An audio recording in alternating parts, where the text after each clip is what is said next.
Salut les gars. Alors, on se retrouve pour une autre vidéo assis. Bon, j'ai changé un petit peu de fond. J'aurais peut-être dû me mettre un peu autrement parce que là la lumière ça va pas. Mais voilà, je voulais voir ce que ça faisait un fond un petit peu plus uni. Donc j'ai fait une petite installation là. Mais ouais, je me rends compte que la lumière vient de là sur le côté. J'ai pas de link right ou de lumière artificielle, quoi. C'est la lumière naturelle. Voilà, alors j'ai toujours l'air un peu moite et transpirant parce que bah, saison des pluies aux Philippines. Voilà, je reviens aujourd'hui pour une vidéo un peu posée parce que j'ai pas trop de matériel pour faire un vlog et il s'est pas passé grand chose ces derniers temps. Et voilà. Alors j'ai pris des notes, j'aimerais vous parler de 10 chaînes.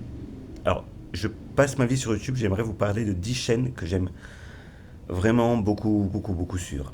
Alors, j'ai commencé à suivre YouTube. Alors, il y avait beaucoup de alors.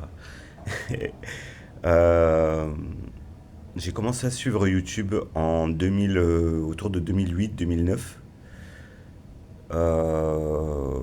Voilà, parce qu'à l'époque, alors à l'époque, je vivais dans un tout petit appartement, enfin dans un truc minuscule. Et ceux qui se souviennent peut-être à l'époque, hein, qui étaient déjà jeunes adultes, il y avait un truc un truc gouvernemental avec les télés. Enfin, fallait changer les boîtiers, les télés, tout ça. Et puis j'avais pas les moyens, quoi. Mais j'avais une connexion internet. Voilà, donc du coup, j'ai arrêté de regarder la télé pour passer ma vie sur YouTube, quoi. C'est devenu ma télé quelque part, quoi. Et le YouTube à l'époque, donc autour de 2008-2009, c'était vraiment pas ce que c'est aujourd'hui, quoi. Si vous êtes jeune, a priori, voilà, ça avait ouvert 2 ou 3 ans plus tôt en Europe et voilà. Donc j'ai découvert certains vidéastes, certains qui sont encore en activité aujourd'hui, d'autres malheureusement non parce que bah, la vie fait que ils ont d'autres projets de vie. Et voilà, YouTube, ça reste toujours ma télé, enfin ma télé quoi. Alors, la première chaîne dont je voudrais vous parler, il s'agit bah, de mon blog de fiches. C'est sûrement mon abonnement historique. Donc mon blog de fiches, une blogueuse à la base qui fait aussi des vidéos YouTube, qui est âgée maintenant, enfin qui est âgée. Je vais me faire taper dessus à dire ça, hein. Ce que je veux dire, c'est qu'elle a pas 20 ou 30 ans, quoi. Elle a passé la cinquantaine. Et du coup, elle a vu une vie aussi avant YouTube, avant sa blogosphère, enfin sa carrière de blogueuse. Et du coup, elle a un point de vue intéressant sur son approche de la vie, sur son approche de son travail. Et c'est surtout ce que j'ai tendance à dire. J'ai commencé à lire son blog il y a ouais, presque 20 ans, quoi.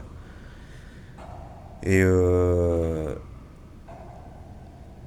ce que j'aime, c'est que bah, j'ai tout appris, hein, au niveau cosmétique, au niveau maquillage, au niveau soin, puisque à l'époque, j'avais un psoriasis géant et je me maquillais beaucoup, beaucoup, beaucoup pour cacher ça.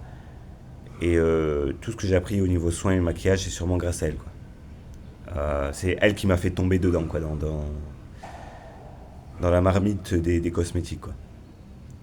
Et bah, bizarrement, voilà, 20 ans après, je suis toujours un abonné fidèle et j'adore ces articles parce qu'il y a toujours des questions, au-delà de la beauté, il y a toujours des questions humaines et sociologiques derrière, quoi. Elle amène toujours ça dans ses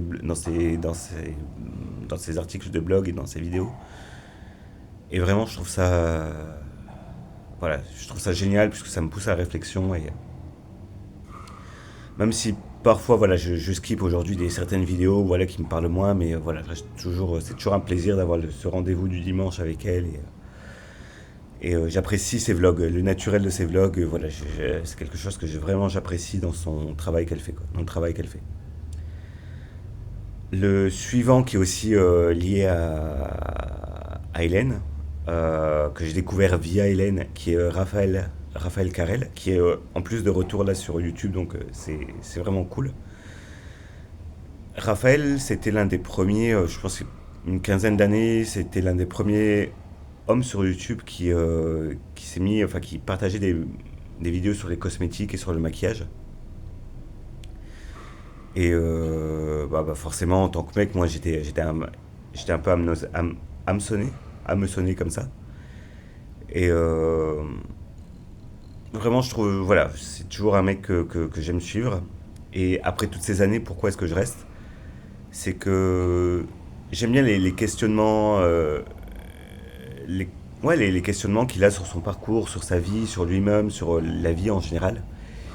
Et bon, alors, attention, je vais dire un truc, je l'aoute pas, hein, je ne l'aoute pas, il le dit lui-même sur ses vidéos YouTube, donc j'estime pouvoir le dire.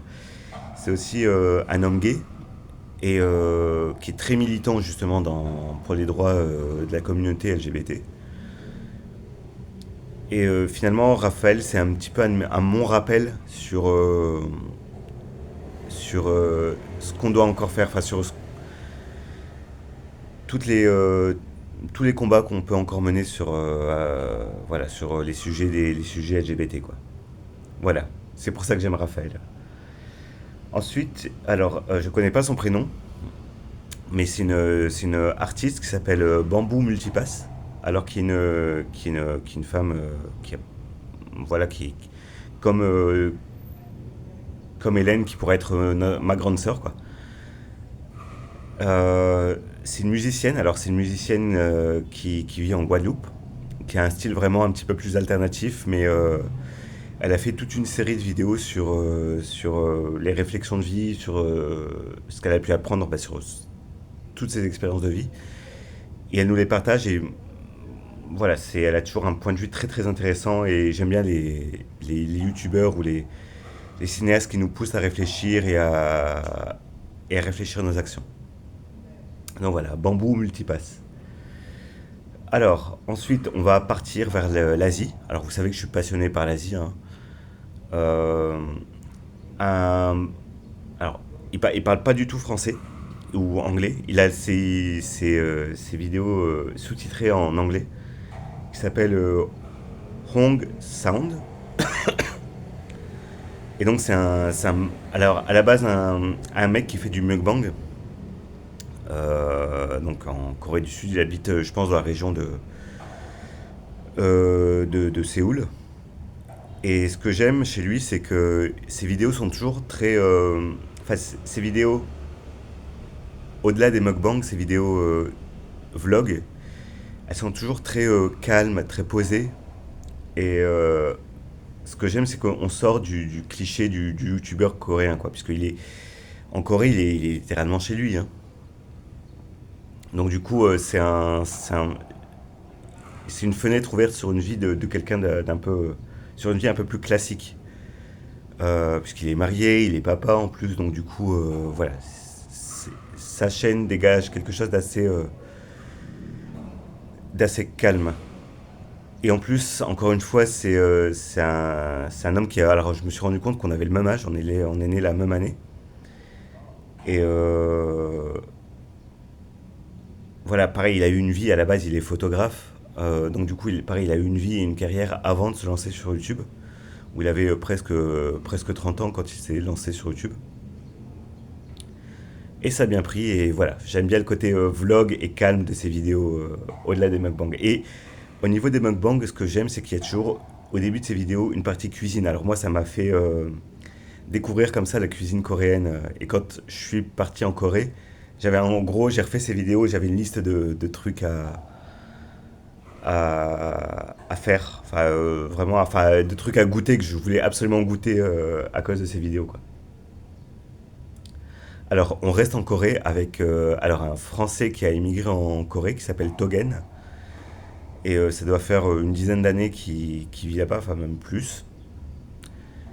Et du coup, sa vie à lui est en Corée, et du coup, avec le recul, beaucoup de du coup, avec le recul, il a une approche d'étranger, mais très intéressante finalement sur la Corée. Il va pas dire la Corée c'est cuit les petits oiseaux, quoi. Voilà. Et souvent il explique beaucoup les subtilités de la culture coréenne, quoi. Ensuite, toujours lié à l'Asie. Alors c'est un c'est un youtubeur qui s'appelle TRXNS. Alors je fais partie d'une génération qui a grandi avec Pokémon dans les années 90, avec la première génération. Et il y avait la mode à l'époque. Alors au moment où je suis arrivé au lycée, le Japon était vraiment à la mode. Tout ce qui est Naruto, Death Note, Pokémon et tout ça, c'était très très très à la mode. La J-pop était assez populaire aussi à l'époque, donc c'était vraiment il y a plus d'une vingtaine d'années, hein, c'était vraiment le tout début des années 2000. Et en fait, ce youtubeur base ses vidéos sur des Pokémon. Et en fait, c'est pas genre juste oh là là, je vais ouvrir des cartes et je vais jouer à Pokémon. C'est genre, il prend un Pokémon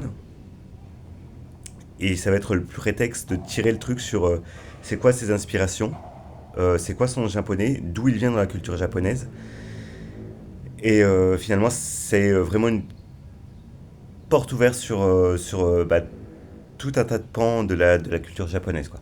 Alors, je suis désolé, je transpire un peu. Mais bref, c'est un peu comme Hélène de mon blog de filles. Finalement, c'est prendre un truc qui paraît un peu superficiel et un peu très connu et d'en tirer euh, quelque chose qui nous amène à une ouverture culturelle qui est plus ou des questionnements qui sont beaucoup plus subtils, quoi. Alors, j'ai un exemple en tête. Il y a un Pokémon qui s'appelle en français Liputu. Alors, vous rechercherez sur YouTube à quoi il ressemble, enfin sur Internet à quoi il ressemble. Et en fait, à l'époque, il était qualifié de racisme. Ça veut dire de blackface, d'être un Pokémon inspiré par le racisme et tout ça. Et en fait, quand on regarde les inspirations, c'est pas du tout ça, quoi. Enfin, il y a tout ce qui est Yamamba, il y a les mouvements Garu, quand vous êtes intéressé un peu pour le Japon. Et en fait, à la base, l'inspiration, c'était ça, quoi. C'était vraiment le Tokyo un peu moderne et les mouvements de jeunesse qu'il pouvait y avoir là-bas, quoi. Ensuite, suivant. Au niveau des jeux vidéo, il y a la chaîne de Hunter Gaming qui fait découvrir des jeux de petits studios et un peu alternatifs. Et j'aime bien la manière dont il construit ses vidéos, quoi. À chaque fois, ça nous amène vers une piste de réflexion sur un jeu. Et en fait, il y a toujours des plot twists à la fin qui nous refont re-regarder en arrière la vidéo et dire ah mais ouais, en fait, en fait, ça faisait sens depuis le début, quoi. Et j'aime bien. Et il a une voix très apaisante. Alors, je sais pas ce que j'ai avec sa voix. Je trouve qu'il a une voix très très apaisante. Je pourrais l'écouter pendant des heures. C'est comme finalement TRXNS. Tous les deux, ils ont des voix très posées, très apaisantes. C'est typiquement le genre de chaîne que je pourrais écouter pendant des heures et des heures, quoi. Donc, Hunter Gaming. Le prochain, ça rejoint un peu Raphaël. Il s'agit de Yocast. Alors, c'est aussi un homme qui fait partie de la communauté LGBT et qui est très très militant là-dedans. Voilà, à chaque fois il dit j'ai un petit peu le bug dans la matrice, quoi. Je suis noir, je suis très efféminé, je suis queer, je suis gros. Donc voilà, il y a comment on vit sans être dans la petite boîte du cliché de gay de base, quoi. Enfin, dans le cliché de gay, je veux dire les grands blonds avec les pectoraux, machin et tout ça, quoi. Et j'aime bien son côté toujours très joyeux, toujours très militant. Et voilà. Euh, Ensuite, alors si vous aimez un petit peu l'histoire et la politique, j'aime beaucoup L'étoffe d'un chef.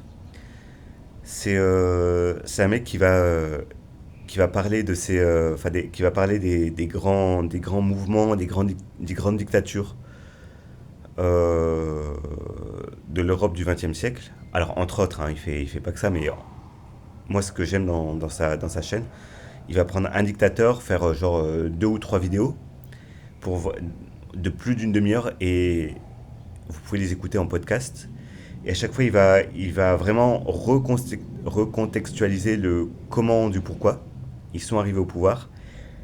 Et j'aime bien qu'ils prennent finalement aussi très bien le temps de développer son propos et d'expliquer chaque mot, ce que ça voulait dire à l'époque, ce qu'on entend aujourd'hui, ce que ça voulait dire à l'époque, et finalement de tout remettre dans son contexte et de comprendre comment une époque et une région peut mettre en place une dictature, quoi, une dictature. Voilà, l'étoffe d'un chef. Et la dernière, c'est Laurette. Euh, je pense que c'est Laurette Co sur YouTube. Euh, Pareil, c'est une jeune femme, enfin c'est une jeune femme qui doit approcher la cinquantaine maintenant, qui a une vie et une réflexion avant d'être sur YouTube. Je pense qu'elle est arrivée à YouTube, sur YouTube, elle avait 40 ans. Et ce que j'aime pareil, elle est toujours très posée, très douce et en même temps, il y a quelque chose d'assez solaire chez elle. Et comme pour les autres, j'aime beaucoup la réflexion qu'elle a sur certains sujets, sur la vie et tout ça. Et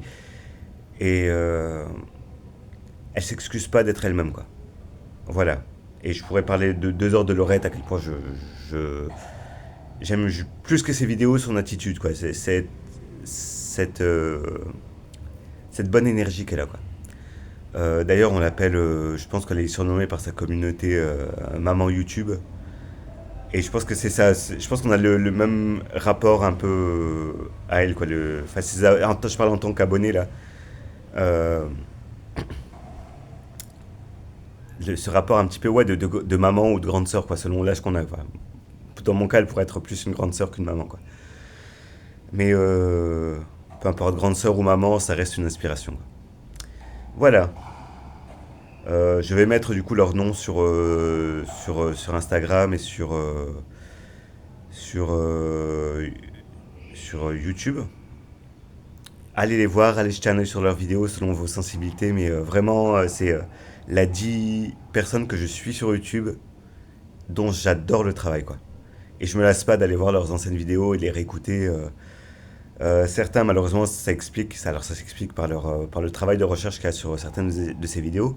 Je pense par exemple à l'étoffe d'un chef qui poste des vidéos de manière un peu plus espacée, mais je me lasse pas d'aller revoir ses anciennes vidéos ou quoi.